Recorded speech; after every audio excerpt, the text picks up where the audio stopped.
Two bags. One screams status, the other silent, understated, invisible. Now guess which one is worth $30,000. If you said the one covered in logos, well then you just failed Luxury 101. Because real luxury, it doesn't shout. It doesn't ask for attention. It already owns the room before it walks in. This is Luxury Spectrum, and today we're going to show you how luxury has never been about money.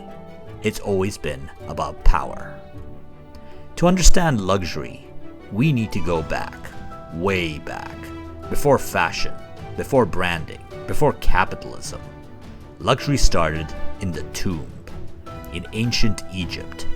Pharaohs weren't just buried, they were immortalized, surrounded by gold, spices, perfumes, lapis lazuli, artifacts meant for the living, but for the afterlife. Why? Because luxury wasn't for show, it was for significance. It meant elevation.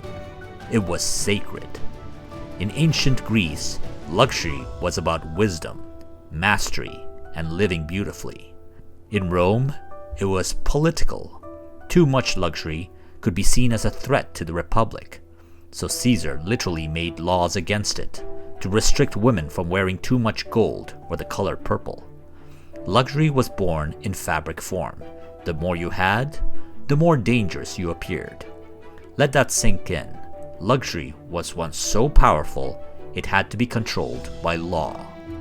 Fast forward to the 19th century. Machines replaced hands. Craft was traded for mass production. And something radical happened. The middle class was born. For the first time, ordinary people had disposable income. And what did they want? The same thing kings and queens had. Enter the age of accessible luxury. But here's the problem. Once everyone can have luxury, it stops feeling, well, luxurious. To solve this, brands created illusions. They invented the logo, a visual shortcut to I belong. Louis Vuitton, Chanel, Dior. These weren't just names, they became symbols. Logos became armor, a signal to the world, I've made it. But underneath the surface, the real luxury was disappearing. Today, when we say luxury, we think loud branding, expensive price tags, impossible wait lists. But real luxury, the kind the ultra-rich chases, it's invisible. Mark Zuckerberg's $400 t-shirt from Brunello Cucinelli. A t-shirt that looks like it could be bought from Walmart. In the HBO show Succession, a character wears a $600 hat with no logo. You think they are average until you know. Because true wealth doesn't have to prove itself. That's the new luxury flex. Not being recognized by outsiders, only insiders. And that, my friend, is stealth wealth. Luxury today is less a shopping category and more like a religion. Let's break it down. Sacred spaces, flagship stores in Paris, Tokyo, Rodeo Drive. High priests, sales associates with client lists and the power to say no. Rituals, exclusive drops, invitations, wait lists. Holy relics, Birkin's bags, Patek Philippe, LV trunks. And just like religion, luxury gives people purpose, meaning, identity. It's not just about owning a thing, it's about belonging to a tribe that doesn't need validation. The irony, the more visible luxury becomes, the less luxurious it feels. When a logo ends up on a TikTok, in a meme, or a fake from Canal Street, it loses power. So the rich pivot again. They go darker, deeper, quieter. And luxury brands follow, not by accident, but by design. Check out this triangle.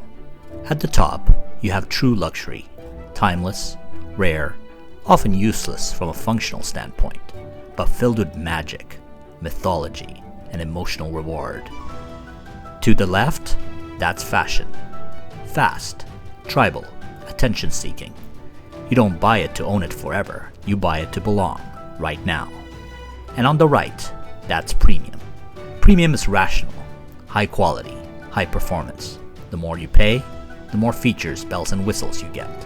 All premium brands are totally comparable. Think of it like this. Premium is Mercedes versus luxury Rolls-Royce. Premium is Apple Watch versus luxury is Rolex. Premium is about features. Luxury is about status. A Louis Vuitton bag isn't worth thousands because of its materials. It's worth thousands because of what it means. It's a symbol, and symbols have shaped human civilizations for thousands of years. Religions, flags, royal crests, the Lamborghini badge, we assign power to visuals. And luxury brands know this better than anyone. They don't sell products, they sell perception. They sell a better version of you. And that's why people will fight for it, save for it, go into debt for it. Not for the object, but for what the object says about them. So no, luxury isn't about price. It's about positioning. It's about culture. It's about the unspoken rules of who gets in and who doesn't. Luxury plays by a different rule book, and the smartest brands break every law of marketing you've ever learned. Subscribe to Luxury Spectrum. The game starts now.